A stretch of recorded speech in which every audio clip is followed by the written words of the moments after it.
ಅಳಿಯಂದ್ರೆ ಹಾಗಾದ್ರೆ ನಾವು ಹೋಗಿದ್ದು ಬರ್ತೀವಿ. ಅಳಿಯಂದ್ರೆ ನೀವೆಲ್ಲಿ ಜಾನು ಮೇಲಿಟ್ಟಿರೋ ಪ್ರೀತಿಗೆ ನಮ್ ಜೊತೆ ಕಳ್ಸೋದಿಲ್ಲ ಅನ್ಕೊಂಡೆ. ಪರವಾಗಿಲ್ಲ, ಕಳಿಸ್ಕೊಡ್ತಾ ಇದ್ದೀರಾ. ಹಾಗೇನಿಲ್ಲ ಅತ್ತೆ, ಇವರು ಹೊರಟ್ಬಿಟ್ರೆ ನಾನು ಇಲ್ಲಿ ಒಬ್ಬಂಟಿ ಆಗ್ಬಿಡ್ತೀನಿ ಅನ್ನೋ ಯೋಚನೆ ಅಷ್ಟೇ. ಆದರೆ ಜಾನ್ವಿ ಅವ್ರಿಗೆ ಹೋಗಬೇಕು ಅಂತ ಆಸೆ ಇದ್ಮೇಲೆ ಅವ್ರನ್ನ ಮನೆಗೆ ಕಳಿಸ್ಕೊಡೋದು ನನ್ನ ಕರ್ತವ್ಯ ಅಲ್ವಾ? ಜಾನು ನಮ್ಮ ಜೊತೆ ಬರ್ತಾ ಇರೋದಕ್ಕೆ ಎಷ್ಟು ಖುಷಿಯಾಗಿದ್ದಾಳೆ ನೋಡಿ. ಇನ್ನು ಮನೆಯವ್ರಂತೂ ಇವಳು ನೋಡಿದ್ರೆ ಮುಗ್ದೇ ಹೋಯ್ತು. ಹೌದು, ಅದ್ರಲ್ಲೂ ನಮ್ ಖುಷಿ ಪುಟ್ಟ ಜಾನ್ವಿ ನೋಡಿದ್ರೆ ಮನೆಯಿಂದ ಕಳಿಸೋದೇ ಇಲ್ಲ. ಅದೇ ಮತ್ತೆ ನಾನು ಅಷ್ಟಿನ ಇವ್ರನ್ನ ಬಿಟ್ಟಿದ್ಬಿಟ್ರೆ ಪಾಪ ಇವ್ರನ್ನ ಯಾರು ನೋಡ್ಕೋತಾರೆ? ಒಂದ್ 2 ದಿನ ಇದ್ ಬರ್ತೀನಿ ಅಷ್ಟೆ. ನೋಡ್ದ್ಯಾ, ಆಗ್ಲೇ ಗಡ್ಡನ್ ಪರ್ವ ಮಾತಾಡಕ್ ನಿಂತ್ಬಿಟ್ಲು. ಹೌದು ರೀ. ಮತ್ತೆ ನಾನ್ ಮಾತಾಡ್ದೆ ಇನ್ನೇನ್ ಮಾತಾಡ್ತಾರೆ? ಆದ್ರೂ ಮನೆಗೆ ಬರ್ತಿರೋದು ತುಂಬಾ ಖುಷಿ ಇದೆ. ನಿಮ್ಮ ಮನೆಯವ್ರ ಜೊತೆ ಇರೋದಕ್ಕೆ ಮಾತ್ರ ನಿಮಗೆ ಖುಷಿ ಆಗುತ್ತೆ, ಆದರೆ ನನ್ನ ಜೊತೆ ಇರೋದಕ್ಕೆ ನಿಮಗೆ ಖುಷಿ ಇಲ್ಲ ಅಲ್ವಾ? ಯಾಕೆ ಜಾನ್ವಿ ಅವರೇ, ನನ್ನ ನೀವು ಯಾಕೆ ಅರ್ಥ ಮಾಡ್ಕೋತಾ ಇಲ್ಲ? ನಾನು ಇಷ್ಟು ಬೇಗ ನಿಮಗೆ ಬೇಡವಾಗ್ಬಿಡ್ತೀನ? ಮೊಬೈಲ್ ಇಟ್ಟಿ ಒಳಗಡೆ ನೋಡ್ಕೋತೀನಿರು.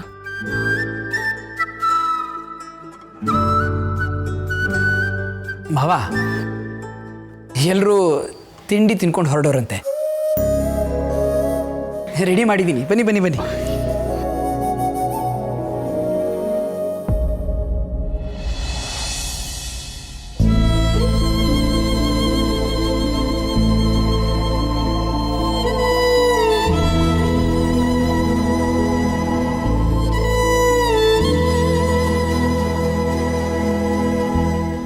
ಏನಾಯ್ತಣ್ಣ, ವಿಚಾರಿಸ್ದ್ಯಾ?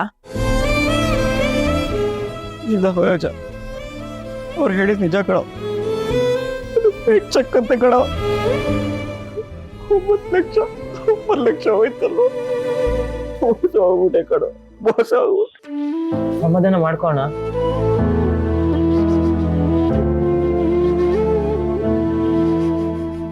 ಅಣ್ಣ, ಮೊನ್ನೆ ಬಂದಾಗ ಅಂಗಡಿ ಹತ್ರ ಬೊಮ್ಮನಹಳ್ಳಿ ಕಾಂಪ್ಲೆಕ್ಸ್ ಅಂತ ಏನೋ ಮಾತಾಡ್ತಾ ಇದ್ರು. ನಾವು ಒಂದ್ಸತಿ ಹೋಗಿ ನೋಡ್ಕೊಂಬರೋಣ. ಅರೆ ಮನೋಜ್, ಒಟ್ಟಲ್ಲಿ ನನ್ನ ದುಡ್ಡು ನನಗೆ ಬಂದರೆ ಸಾಕು. ತುಂಬ ಕಷ್ಟಪಟ್ಟು ಲೋನ್ ಮಾಡಿ ಅಂಗಡಿ ಹಾಕ್ಸಿರೋದು ಕಣೋ ಇದು. ನಡಿ ಮೊದಲು ಹೋಗಿ.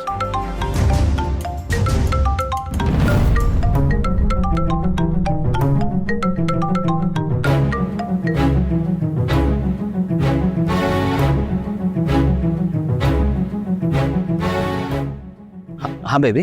ಬ್ಯಾಂಕ್ ಹೋಗಿದ್ಯಾ? ಕ್ಯಾಶ್ ಡ್ರಾ ಮಾಡ್ಕೊಂಡ್ಯಾ? ಹಾ ಬೇಬಿ, ಮಾಡ್ಕೊಂಡೆ. ಎಲ್ಲ ದುಡ್ಡು ಅವ್ರಿಗೆ ಕೊಟ್ಬಿಡ್ತೀಯಾ? ಅದೇನೋ ಗಿಫ್ಟ್ ಕೊಡಿಸ್ತೀನಿ ಅಂದಿದ್ದೆ. ನೀನು ಏನೋ ಬೇಡ ಅಂತ ಹೇಳ್ದೆ. ಬೇಡ, ಸುಮ್ಮನೆ ಕೇಳಿದೆ. ಗಿಫ್ಟ್ ಎಲ್ಲ ನಾವು ಯಾವಾಗ ಬೇಕಾದ್ರೂ ತಗೋಬೋದು. ಮೊದಲು ದುಡ್ಡು ಕೊಡೋರಿಗೆ ಕೊಟ್ಬಿಟ್ಟು ಲೋನ್ ಕ್ಲಿಯರ್ ಮಾಡಿದ್ರೆ ನಮಗೆ ದೊಡ್ಡ ಬರ್ಡನ್ ಕಡಿಮೆ ಆಗುತ್ತೆ. ಹಾ ಬೇಬಿ. Very good.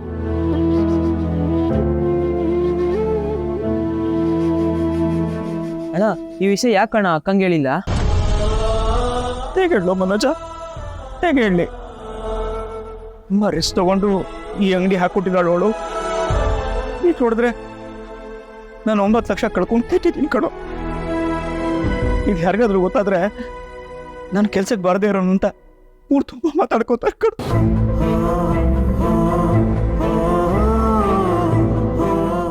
ನೋಡು, ನೀನು ಅಷ್ಟೇ, ಈ ವಿಚಾರ ಯಾರಿಗೂ ಹೇಳ್ಬಾರ್ದು. ಇಲ್ಲ ಅಣ್ಣ, ನಾನು ಯಾರಿಗೂ ಹೇಳಲ್ಲ. ಬಾ ಮೊದ್ಲೋಗ ಆ ಕಾಂಪ್ಲೆಕ್ಸ್ ಹುಡ್ಕೊಂಬೇಡ. ನಡಿ. ಏನಪ್ಪ, ಸಿಗಲೇಬೇಕು ಅಂತ ಫೋನ್ ಮಾಡಿದ್ದೆ, ಏನು ವಿಷಯ? ಏನೂ ಇಲ್ಲ ಮುನ್ಸ್ವಾಮಿ, ಅರ್ಜೆಂಟಾಗಿ ನಿನ್ನ ಹತ್ರ ಹೊಸಿ ಮಾತಾಡಬೇಕಾಗಿತ್ತು, ಅದಕ್ಕೆ ಫೋನ್ ಹಾಕ್ಬಿಟ್ಟೆ. ಅರ್ಜೆಂಟಾಗಿ ಮಾತಾಡ್ಬೇಕಾಯ್ತಾ? ಅಂಥ ವಿಷಯನಯ್ಯ? ನಿನ್ನ ಮಗಳ ವಿಚಾರ ಕಣಯ್ಯ. ನನ್ನ ಮಗಳ ವಿಚಾರನ? ಏನಯ್ಯ ಅದು? ಅಲ್ಲಪ್ಪ, ನಿನ್ನ ಮಗಳಿಗೆ ಮದುವೆ ಮಾಡಬೇಕು ಅಂತ ವಿಚಾರ ಮಾಡಿದ್ಯಾ ಇಲ್ವಾ? ಅವಳು ಈಗ ತಾನೇ ಓದ್ಕೊಂಬಂದಿದ್ದಾಳೆ.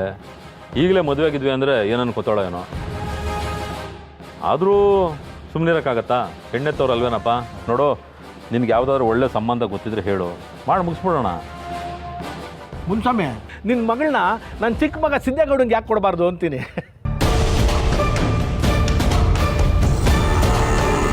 ಅವರಿಬ್ಬರು ಚಿಕ್ಕವರಾದಾಗಲೇ ಈ ವಿಷಯ ಮಾತುಕತೆ ಆಗಿತ್ತು. ನಿನಗೆ ಎಪ್ತಿ ಆಯಿತೋ ಇಲ್ವೋ ನನಗೆ ಗೊತ್ತಿಲ್ಲಪ್ಪ. ಅದನ್ನು ಮರೆಯೋಕ್ಕಾಗತ್ತೇನಯ್ಯ? ನೋಡಪ್ಪ, ಆಗ ನಾವಿಬ್ಬರು ಸಂಬಂಧ ಬೆಳೆಸೋಷ್ಟು ಚೆನ್ನಾಗಿದ್ವಿ. ಈ ರಾಜಕೀಯದಿಂದ ಸಣ್ಣ ಪುಟ್ಟ ಮನಸ್ತಾಪ ಬಂದು ಇಲ್ಲಿ ಗಂಟ ಎಳ್ಕೊಂಬಂದ್ಬಿಡ್ತು ನೋಡಪ್ಪ. ಈಗೆಲ್ಲ ಸರಿಯಾಗೈತಲ್ಲಪ್ಪ, ಈಗ ಯಾಕೆ ನಮ್ಮ ಸ್ನೇಹನ ಸಂಬಂಧ ಮಾಡ್ಕೋಬಾರ್ದು? ನೋಡಪ್ಪ, ನಾನು ಇರೋ ವಿಷಯನ ನೇರವಾಗಿ ಹೇಳ್ಬಿಡ್ತೀನಿ. ನನ್ನ ಮಗ ನಿನ್ನ ಮಗಳಷ್ಟು ಓದ್ಕೊಂಡಿಲ್ಲ. ಅವನಿಗೆ ಜನಗಳ ಕಷ್ಟ ಸುಖ ಗೊತ್ತು. ರಾಜಕೀಯದಲ್ಲಿ ಹೆಂಗೆ ರಾಜ್ಯಭಾರ ಮಾಡಬೇಕು ಅನ್ನೋದು ಚೆನ್ನಾಗಿ ಗೊತ್ತು. ಅವನ ಜೀವನಕ್ಕೆ ಏನಾದರೂ ನಿನ್ನ ಮಗಳು ಬಂದ್ಬಿಟ್ರೆ ಇಬ್ಬರು ಜೀವನನೂ ಬಹು ಚೆನ್ನಾಗಿರ್ತದೆ ಕಣಯ್ಯ. ಆಮೇಲೆ ನಮ್ಮಿಬ್ಬರು ಸ್ನೇಹ ಸಂಬಂಧನೂ ಚೆನ್ನಾಗಿರ್ತದೆ. ಹೊಸ ಯೋಚನೆ ಮಾಡು.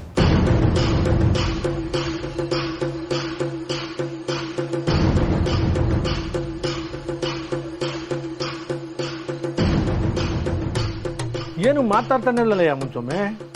ಏನಾದರೂ ಇದ್ರೆ ಡೈರೆಕ್ಟಾಗಿ ಹೇಳಪ್ಪ. ಈ ಮದುವೆ ವಿಷಯನ ಬಲವಂತಕ್ಕೆ ಮಾಡೋದಲ್ಲ. ನಿನ್ನ ಮಗನ ಬಗ್ಗೆ ನಾನು ತುಂಬ ಕಡೆ ವಿಚಾರಿಸಿದ್ದೀನಿ. ಎಲ್ಲ ಕಡೆ ಅವನದೇ ಸೌಂಡು.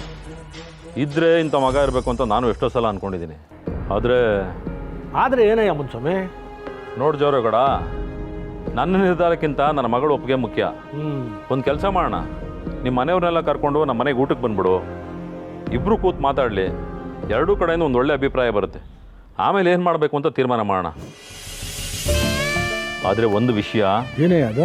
ನನ್ನ ಮಗಳು ಒಪ್ಪಲಿಲ್ಲ ಅಂದರೆ ನಾನು ಬಲವಂತ ಮಾಡೋಕ್ಕಾಗೋದಿಲ್ಲ ಅಷ್ಟೇ. ಹಂಗೆ ಆಗಲಿ ನೋಡಮ್ಮ ಬಿಡಯ್ಯ. ಆಯಿತು.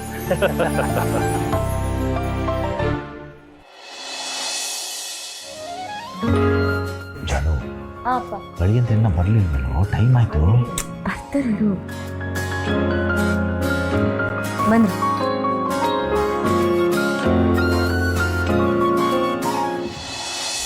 ಜಾನಿಯವ್ರೆ ಬನ್ನಿ.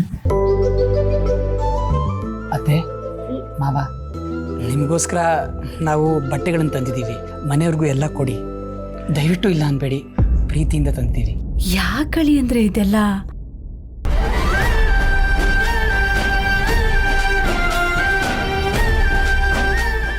ಒಳ್ಳೇದಾಗ್ಲಿ.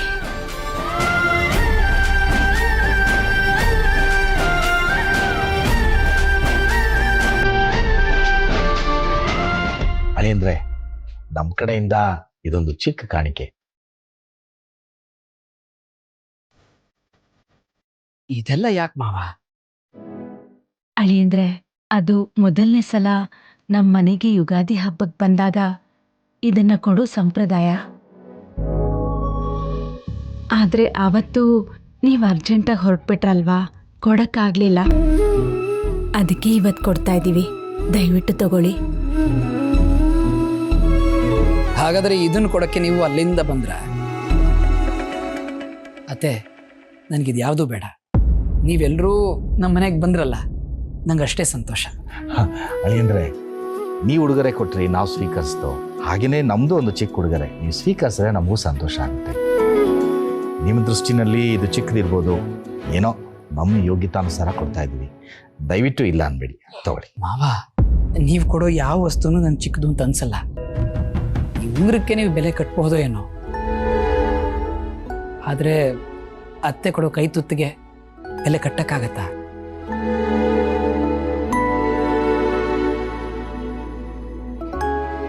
ಜೀವನ ಪೂರ್ತಿ ನನಗೆ ಉಳಿಯೋದು ಇಂಥ ನೆನಪುಗಳೇ ತಾನೆ. ಹಾಗಂತ ನಾನೇನು ಇದನ್ನು ಬೇಡ ಅನ್ನಲ್ಲ.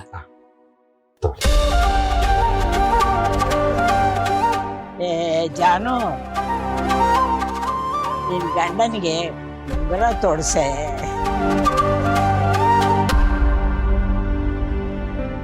ತೋರಿಸುವಾಗ್ಲೇ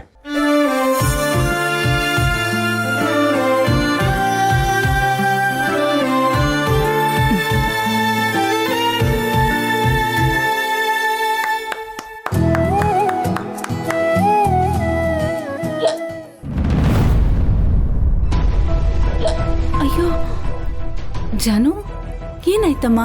ಬಿಕ್ಲಿಕ್ಕೆ ಬರ್ತೀವಿ. ನಿನ್ ಗಂಡ ನಾವು ಎಲ್ಲ ಇಲ್ಲೇ ಇದ್ದೀವಿ. ನೀನ್ ಯಾರು ನೆನೆಸ್ಕೊತಿದ್ದಾರೆ?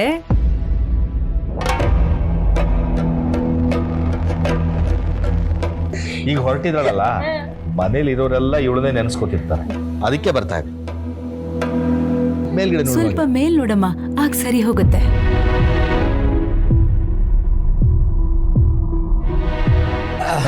ಮಾವ ಬಿಕ್ಕಳಿಕೆ ಬರ್ತಿದೆ ಅಲ್ವಾ, ನೀರು ತೊಗೊಂಡ್ಬಂದ್ಬಿಡ್ತೀನಿ. ಸರಿ ಹೇಳಿ. ಸ್ವಲ್ಪ ಮೇಲ್ ನೋಡು. ಸರಿ, ಮನೆ ಕಡೆ ಹೋಗ್ತಾ ಸರಿ ಆಗುತ್ತೆ. ಬಾರ ಒಂದು ನಿಮಿಷ ಇರಿ, ನೀರು ತಗೊಂಡ್ ಬರ್ತಿದ್ದಾರೆ. ಏನಾಯ್ತ್ರಿ ಇವಳಿಗೆ? ಕೂತ್ಕೊಮ್ಮ.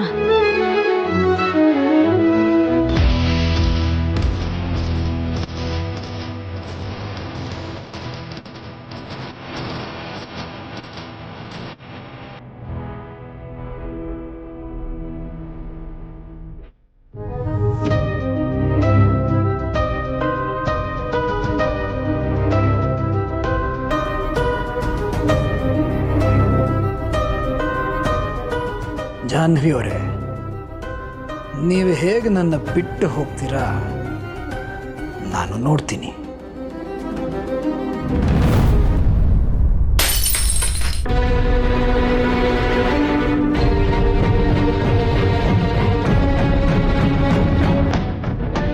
ಏನಿದು ಗ್ಲಾಸ್ ಹೊಡೆದ ಶಬ್ದ ಬದ್ದಂಗಾಯ್ತಲ್ಲ.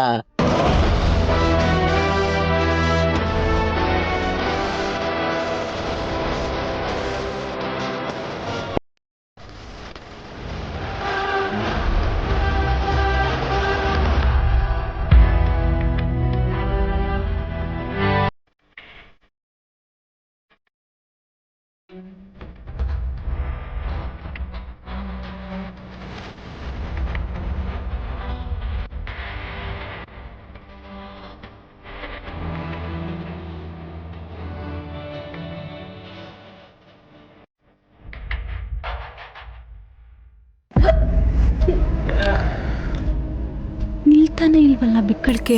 ಹಳಿ ಅಂತ ಯಾಕೋ ಇಷ್ಟೊತ್ತಾದ್ರೂ ಬರಲಿಲ್ವಲ್ಲ? ನೋಡ್ತಿದ್ದೀರು. ಇದು ನಾನು ನೋಡ್ಕೊಂಡ್ಬಿಡ್ತೀನಿ. ನಿಧಾನ.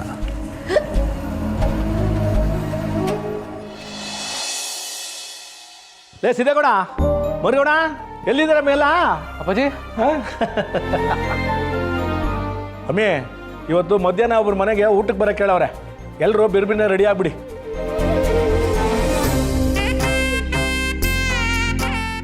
ಲೇ ಸಿದ್ದೇಗೌಡ, ಓಲ ನೀನು ಚೆನ್ನಾಗಿರೋ ಬಟ್ಟೆ ಹಾಕೊಂಡು ಬಾವಲ್ಲ. ನಾನು ಬರಬೇಕಾ? ಯಾರ ಮನೆಗೆ ಅಪ್ಪಾಜಿ? ಅಲ್ಲಿಗೆ ಹೋಯ್ತಾ ಇದೀವಲ್ಲ, ನಿಂಗೆ ತಿಳಿತದ ನಡ್ಲ. ಅಲ್ಲ ಅಪ್ಪಾಜಿ, ಹೊಸಿ ಕೆಲಸ ಇತ್ತು, ನಾನು ಈಚೆ ಹೋಗ್ಬೇಕು. ಲವ್ ಸಿದ್ದು, ಅಪ್ಪಯ್ಯ ಎಲ್ಲೋ ಹೋಗ್ಬೇಕು ಅಂತವ್ರೆ ನಿನ್ ಕೆಲಸ ಐತೆ ಅಂತೀಯಲ್ಲ. ಸುಮ್ಮನೆ ನಡಿಲ್ಲ. ಬೇರೆ ಬಂದ್ಬಿಡ್ತೀನಣ್ಣ. ಸರಿ, ಅದೇನು ಕೆಲಸ ಮುಗಿಸ್ಕೊಂಡು ನೆಟ್ಗಲ್ಲಿಗೆ ಬಾ, ನಡಿ. ಅಜಿ, ಒಂದು ನಿಮಿಷ ಇಲ್ಲಿ ಬಾ, ಬೇಗ ಬಾ. ಯಾಕಲ್ಲ? ಏನ್ ಹಂಗೇನ್ ಬೇಡ. ಇವತ್ತು ನಾನು ಹೋಗೋ ಕೆಲಸಕ್ಕೆ ನಿಮ್ಮೆಲ್ಲರ ಆಶೀರ್ವಾದ ಬೇಕು. ಬರ್ತೀನಿ. ಒಳ್ಳೇದಾಯ್ತು. ಅವ್ನು ಬಂದಿದ್ದು ನೋಡಿ ನಂಗೂ ಬಿದ್ದುಬಿಡ್ತಾನೆ ಅನ್ಕೊಂಡೆ.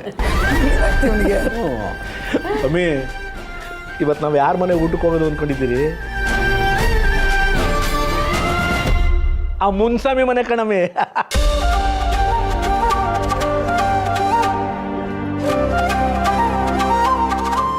ಏನ್ರಿ, ಏನ್ ವಿಶೇಷ? ಅಲ್ಲ ಕಣಮ್ಮಿ, ಅವತ್ತು ನೀವೆಲ್ಲ ಹೇಳಿಲ್ವೇ ಆ ಮುನ್ಸ್ವಾಮಿ ಮಗಳನ್ನ ನಮ್ಮ ಸಿದ್ದೇಗೌಡನ ತಕ್ಕಳನ್ನ ಅಂತ?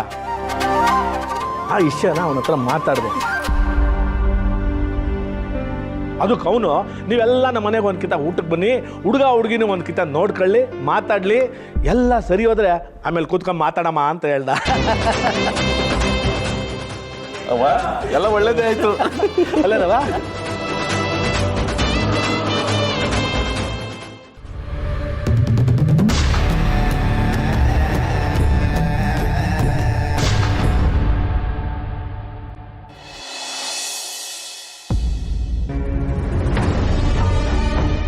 ರೀ ರೀ, ಏನಾಯ್ತು ರೀ? ಏನ್ ಮಾಡ್ಕೊಂಡ್ರಿ? ಜಾನ್ದೇವ್ರೆ, ಟೆನ್ಷನ್ ಮಾಡ್ಕೋಬೇಡಿ, ಎಲ್ಲರೂ ಕಾಯ್ತಾ ಇದ್ದಾರೆ, ಹೊರಡಿ ನೀವು. ಅಯ್ಯೋ, ಈ ತರ ಆಗಿರೋದನ್ನ ನೋಡಿ ನಾನು ಹೇಗೆ ಹೋಗ್ಲಿ? ಒಂದ್ ನಿಮಿಷ ಬಂದ.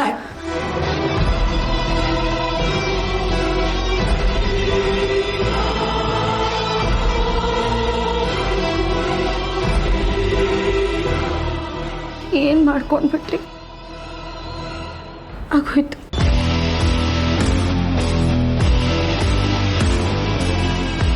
ನನಗೂ ಇದೇ ಬೇಕಾಗಿತ್ತು ಜಾನ್ವಿಯವರೇ. ಈಗ ನೀವು ಹೇಗೆ ಹೋಗ್ತೀರಾ ನಾನು ನೋಡ್ತೀನಿ.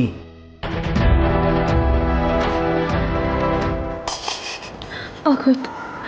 ಎಷ್ಟೊಂದು ಪೀಸ್ ಸೇರ್ಕೊಂಡಿದೆ.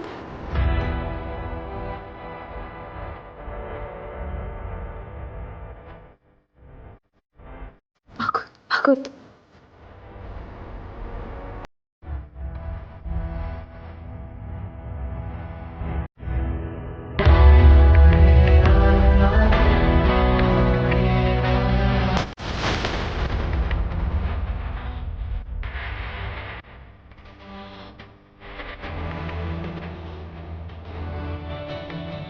ಬನ್ನಿ.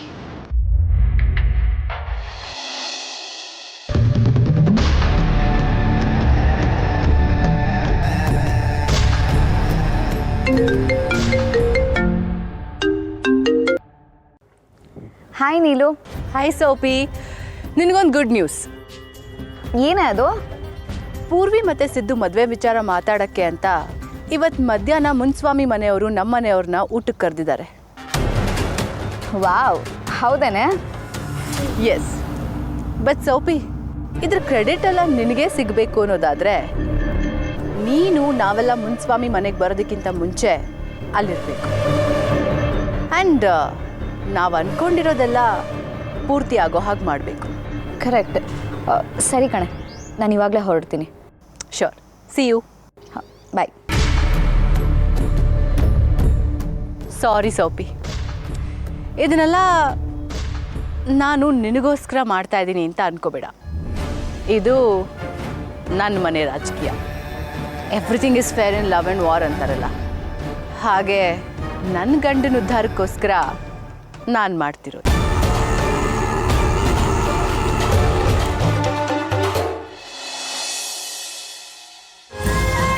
ನಾಗರತ್ನ, ಮಧ್ಯಾಹ್ನ ಊಟಕ್ಕೆ ಏನಾದರೂ ಸ್ಪೆಷಲ್ ಅಡುಗೆ ಮಾಡಿಸೆ? ಸರಿ ರೀ, ಮಾಡಿಸ್ತೀನಿ. ಬೇಡ ಬೇಡ ಬೇಡ ಬೇಡ, ಅಡುಗೆಯವರು ಅಡುಗೆ ಮಾಡೋದು ಬೇಡ, ನೀನೇ ಖುದ್ದಾಗಿ ನಿಂತು ಅಡುಗೆ ಮಾಡು. ನಾನೇ ಮಾಡಬೇಕಾ? ಯಾಕ್ರಿ, ಏನು ವಿಶೇಷ? ಏನೂ ಇಲ್ಲ ಕಣೆ, ಜವರೇಗೌಡನ ಮನೆಯವರೆಲ್ಲರನ್ನೂ ಮಧ್ಯಾಹ್ನ ಮನೆಗೆ ಊಟಕ್ಕೆ ಕರೆದಿದ್ದೀನಿ. ಓಹೋ, ಹಳೆ ಸ್ನೇಹಿತರು ಮತ್ತೆ ಒಂದಾದ್ರಿ ಅಂತನಾ? ಹಾಗೇನಿಲ್ಲ ಕಣೆ, ಜವರೇಗೌಡನ ಚಿಕ್ಕ ಮಗ ಇದ್ದಾನಲ್ಲ, ಅವನಿಗೆ ನಮ್ಮ ಪೂರ್ವಿನ ತಂದ್ಕೋಬೇಕು ಅಂತ ಇದ್ದಾರೆ. ಆ ಹುಡುಗನು ತುಂಬ ಒಳ್ಳೆಯನು ಅಂತ ಕೇಳ್ಪಟ್ಟಿದ್ದೀನಿ. ಅದರಲ್ಲೂ ರಾಜಕೀಯದಲ್ಲಿ ಚೆನ್ನಾಗಿ ಬೆಳಿತಾನೆ ಅಂತ ಜನ ಎಲ್ಲ ಮಾತಾಡ್ಕೋತಾ ಇದ್ದಾರೆ. ನೋಡೆ, ಪೂರ್ವಿ ಏನಾದರೂ ಒಪ್ಪಿದ್ರೆ ಮಾತ್ರ ಮದುವೆ ಮಾಡೋದಕ್ಕೆ ನಾನು ಒಪ್ಕೋತೀನಿ. ತುಂಬ ಒಳ್ಳೆ ಸುದ್ದಿನೇ ಹೇಳ್ತಾ ಇದ್ದೀರಲ್ಲ. ಅದು ಅಲ್ಲದೆ ಅವ್ರು ನಿಮ್ಮ ಹಳೆ ಸ್ನೇಹಿತರು, ಇದೇ ಊರು ಅಂತಿದ್ದೀರಾ. ಅಂಥವ್ರ ಮನೆಗೆ ನಮ್ಮ ಪೂರ್ವಿ ಸೊಸೆ ಆಗೋದ್ರೆ ನಿಜವಾಗ್ಲೂ ಅವಳು ಸುಖವಾಗಿರ್ತಾಳೆ. ನಾನು ಹಾಗೆ ಅನ್ಕೋತಾ ಇದ್ದೀನಿ ಕಣೆ.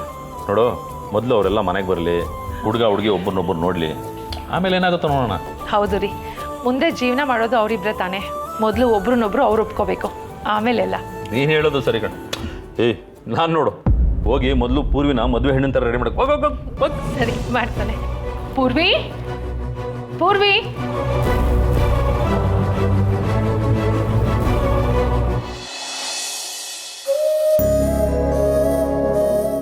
ಅಮ್ಮ, ಅಪ್ಪ, ಇಲ್ಲಿ ನೋಡಿ, ಇಲ್ಲಿ ಏನ್ ಮಾಡ್ಕೊಂಡಿದ್ದಾರೆ ಇವರು? ಅಳಿಯಂದ್ರೆ ಏನಾಯ್ತು ಅಳಿಯಂದ್ರೆ?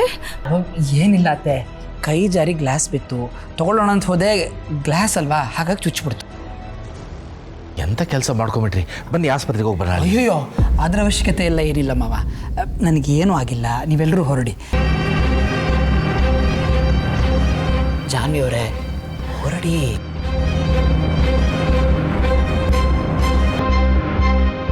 ಇಲ್ಲ, ನಾನು ಎಲ್ಲಿಗೂ ಹೋಗಲ್ಲ.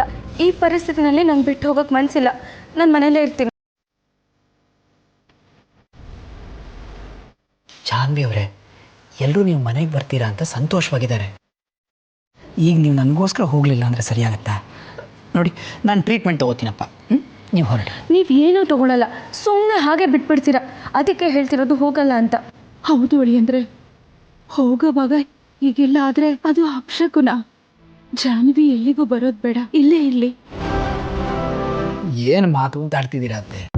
ಇದು ನಾನು ಮಾಡ್ಕೊಂಡಿರೋದು, ಅಪಶಕನ ಹೇಗಾಗತ್ತೆ? ನನಗೇನೂ ಆಗಿಲ್ಲ, ಪ್ರಾಮಾಣಿಕವಾಗಿ. ಜಾನ್ವರೇ, ಬನ್ನಿ. ಇಲ್ಲ, ನಾನು ಹೋಗಲ್ಲ. ಈ ಪರಿಸ್ಥಿತಿನಲ್ಲಿ ನಾನು ನಿಮ್ಮನ್ನ ಬಿಟ್ಟು ಎಲ್ಲೂ ಹೋಗ್ತಿಲ್ಲ. ನಾನು ನಿಮ್ಮ ಜೊತೆನೇ ಇರಬೇಕು. ಅಪ್ಪ, ಅಮ್ಮ, ಪ್ಲೀಸ್ ಬೇಜಾರು ಮಾಡ್ಕೋಬೇಡಿ. ಆಗಲಿ ಮಗಳೇ.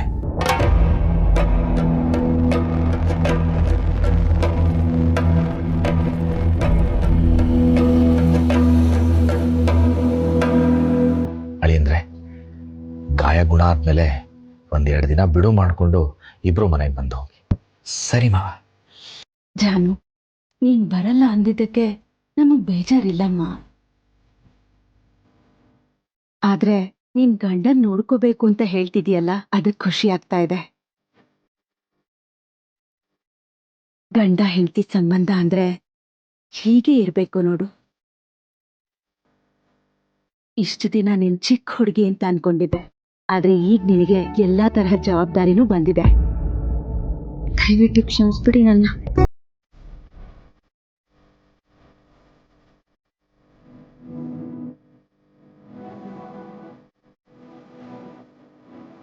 ಯಾವುದಾದ್ರೂ ಇಲ್ಲಿ ಹತ್ರದಲ್ಲಿ ಕ್ಲಿನಿಕ್ ಇದ್ರೆ ಹೋಗ್ಬಿಟ್ಟು ಬನ್ನಿ. ಯಾಕಂದರೆ ಒಂದೊಂದ್ಸಲ ಇದು ಗಾಜಿಂದು ಸೆಪ್ಟಿಕ್ ಆಗ್ಬಿಡುತ್ತೆ. ದಯವಿಟ್ಟು ನೋಡ್ಕೊಳ್ಳಿ. ಹಾಗಾದ್ರೆ ಹೋಗಿ ಬರ್ತೀವಿ ಅಂದರೆ. ಬರ್ತೀವಿ ಅಳಿಯಂದ್ರೆ.